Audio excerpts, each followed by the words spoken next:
Good morning. Good morning. This is Mike Barrett speaking from Barcelona. I am here in the school with our sixth graders and, of course, with the teacher Laura. And all of them are really excited. Okay, so thank you very, very much indeed. Okay? Thank you so much, sir. Thanks. So, the first question will be asked by Claudia, a student from 6B. What role do women occupy in Nigeria? Okay, thank you so much, my dear, for that question. In general terms, what we have is pretty much a north-south divide. Both in the north and the south, women had a variety of leadership positions and still have. And you can see that women have advanced in every field. Unfortunately, in the northern part of the country, for a number of historical and political and cultural challenges, the situation for women has regressed.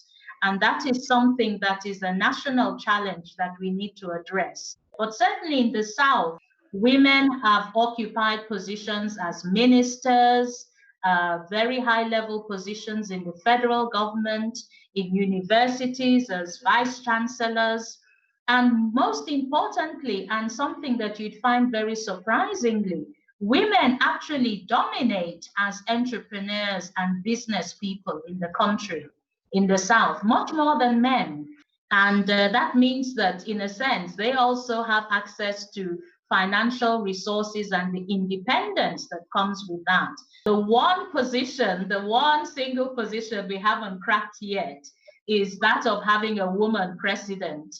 And I suppose that's very similar to the position you have in Spain. So we're still working on that. How did you discover that you liked engineering, chemistry, and science? Did anyone you know disagree with the decision you made to study engineering?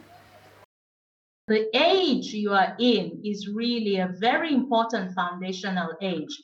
And I was very fortunate to get all the affirmation and the empowerment and the real self-esteem of myself as a young girl being able to study and achieve in STEM from within my family. And in this case, my father in particular, who, while he was a lawyer, really saw science and technology as the future. Your age group is the very important foundational stage at which we need to get to young girls and boys to really get that message across. And I was fortunate to get that at home as well as in school. And I grew up taking that for granted. And it was only later years when I engaged with other women and I realized just how lucky I was to have had that both at home and at school in those very, very important foundational years. How did you decide to create the African Gong, and why did you decide it will be named like this? Well, I didn't, I was just one of a group of people. I think in the early years, there were about 10 of us who got together to create African Gong because we really wanted to work on two levels. First of all, as we all know, unity is strength. We wanted to create a supportive network for African practitioners in science communication to come together, to network, to support each other, to grow the field of science communication on the African continent so that we could actually increase our impact in terms of making science a part of the everyday life of African people, to further develop our continent and to address issues of gender equality and other societal inequalities. The second drive was to create a really representative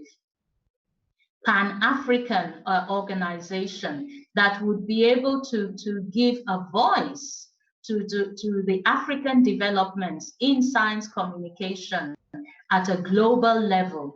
And we chose the name African Gong because we wanted to use the symbol of an African instrument, the gong. Is an instrument that is used traditionally in our villages to bring people together to discuss, to share, and we felt that it was a very powerful African-centric symbol for us to have as the name of the group.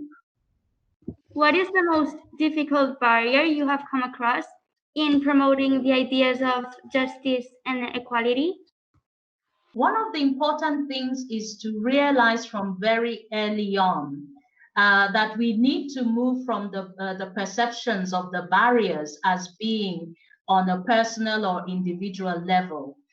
I think what really helps is to understand that the barriers are structural, they're institutional, and they're systematic. So, for example, within the education space, how do we address the barriers within institutions, institutional frameworks? That is where we need to look at where the challenges are.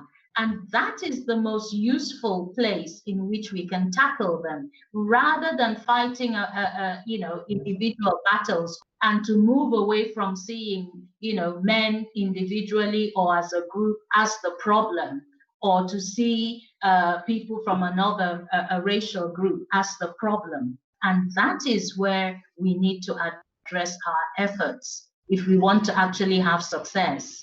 In your opinion, how could boys inspire girls to do the STEM? So for you as a young boy, if you can look at your young female counterparts and really see in their achievement, their advancement, for them to be able to be whatever they want to be, whether it is in STEM or any other field that society stereotypically says that young girls cannot go into. If you can see in them that they can be all those things, and their contribution to making your society, your world, a much better and a richer and a real empowered space, that is the beginning. That is the beginning of the transformation of your journey and your mindset. And that is what, in the end, makes the difference for them. It is important to include boys in the subject, or is better to just educate girls? I've always said to people that we are not going to solve this problem if we don't bring the boys and the men into the discussion. Yes, there is a time and a place where we need to speak to girls and women on their own, and we have to do that capacity building with them on their own. And there's a time and a place where we need to sit with boys and girls also, boys and men separately, to talk about some of those issues. But we must be doing more of our work together with girls and boys and men and women, because the men and the boys need to learn that they need to grow from being part of the problem to being part of the solution. And we're not going to get that growth if we don't sit them together in the same space, in the same time, with the girls, with the women, to talk about these issues. Can you explain the actions you take in the African Gong Association? In African Gong, we realized that we needed to target our limited resources in 3 key areas. The first area is in terms of policy making, to make sure that we have the right policies in place to really help to grow the field of science communication, and to make sure that our government and policy makers understand that they actually put their money where their mouth is and put in the resources. The second pillar on which we work is that of advancing practice, because what we want is to create, certainly within the African space, very African-centric methods and approaches for science communication that address the issues of language and culture within our own African traditions, so that our people really see that this is for them, about them, and it is being done with them. So the third pillar we work on is capacity building. And here we're talking about working with African scientists and researchers to give them skills and knowledge and leadership for science communication. Can you give some examples of how your engineering education has helped your community? So chemical engineering is really about what happens in the middle between what you put in and what you get out. And that became for me a very powerful analogy of how you deal with problems in society.